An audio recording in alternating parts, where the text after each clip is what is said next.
और देखिए, मनीष सिसोदिया के इसी बयान पर बीजेपी सांसद प्रवीण खंडेलवाल भड़क गए। उन्होंने सिसोदिया को आईना दिखाते हुए कहा कि पिछले 10 सालों में केजरीवाल की इसी गैंग ने दिल्ली को काला करने का काम किया था। दिल्ली की जनता ने बेहद परेशान होकर ऐसे लोगों को सत्ता से बेदखल किया। अब इनके पास बयान देने के अलावा कुछ और नहीं। देखिए, मनीष सिसोदिया ने सही कहा है।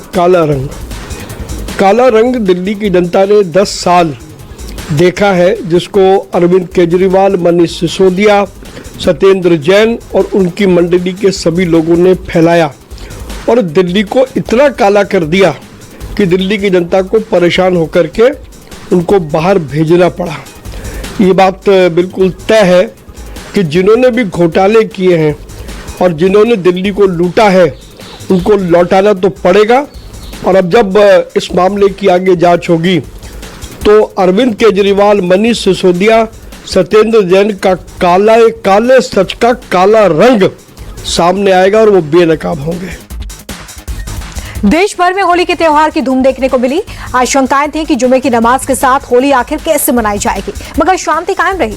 पूरी दुनिया ने हिंदुस्तान की एकता को देखा। हर कोई रंगों में सराबोर नजर आया।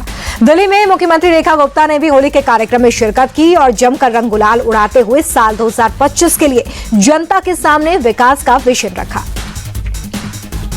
जनता का प्यार तो हमेशा से ही था, परंतु आज दिल्ली की मुख्यमंत्री के नाते जब मुझे सभी का आशीर्वाद मिलता है तो बहुत गर्व की अनुभूति होती है। मेरी जिम्मेवारी ये है कि जो दिल्ली की तस्वीर है, इसमें खुशहाली के रंग भरे जाए और हम मोदी जी के नेतृत्व में मिलकर के दिल्ली को समृद्ध, खुशहाल और प्रगतिशील बनाने के लिए काम। होली किसी समुदाय की नहीं, किसी पंथ की नहीं है, किसी मजहब की नहीं है। होली सभी की है। सत्ता पक्ष के नेताओं ने जमकर होली का उत्सव मनाया है तो विपक्षी नेता भी खुद को रंगों में रंगने से रोक नहीं पाए। दिल्ली में मिली करारी हार के बाद पूर्व डिप्टी सीएम मनीष सिसोदिया एक बार फिर से मीडिया के सामने आए। उन्होंने देशवासियों को होली की बधाई दी, लेकिन बीजेपी सरकार पर काले रंग का तंज भी कस दिया। क्या है ये तंज, सुनिए। वो भी समाज का एक रंग है। जब हम गुलाल बिखेर रहे हैं, जब हम पीला रंग बिखेर रहे हैं, अबीर बिखेर रहे हैं, तो कुछ लोगों के हिस्से में जिंदगी में काला रंग है, वो काला बिखेरेंगे। जिनकी जिंदगी में काला रंग है वो काला बिखेरेंगे। हमारी जिंदगी में बहुत चमकते हुए रंग है, हम वो बिखेरेंगे। Thank you.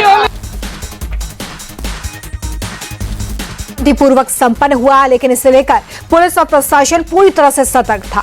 आरजेडी सांसद मनोज झा ने इन्हीं आशंकाओं को लेकर बीजेपी को घेरा। उन्होंने कहा कि बीजेपी सरकार समाज में नफरत फैलाने का काम कर रही है और इसी का नतीजा है कि त्योहारों की खुशी धूमिल हो गई है और डर ज्यादा है। अगर आप होली पर लिटरेचर ही ढूंढिए ना, तो आपको ऐसे तमाम लिटरेचर मिल जाएंगे, साहित्य के अंश मिल जाएंगे जिसमें ये भेद था ही नहीं।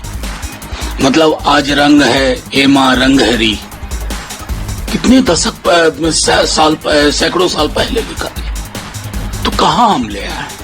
और ये बंटवारा जो हो रहा है ना, जहन का बंटवारा, स्मृति का बंटवारा, ये देश के लिए उचित नहीं है।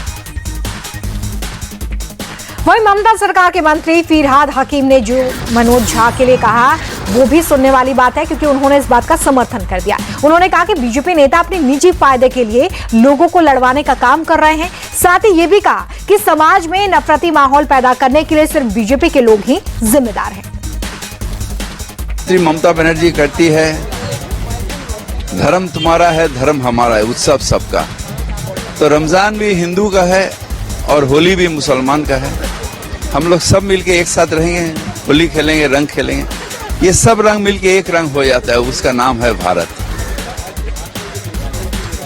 जो 2-4 आदमी जो भूल कर रहे हैं, वो भी आज उनका मन परिवर्तन हो, ये भगवान से प्रार्थना करते हैं और सब मिलके एक साथ रहें। हम लोग एक साथ मिलके एक भारत में रहें, आनंद के साथ रहें, उल्लास के साथ रहें।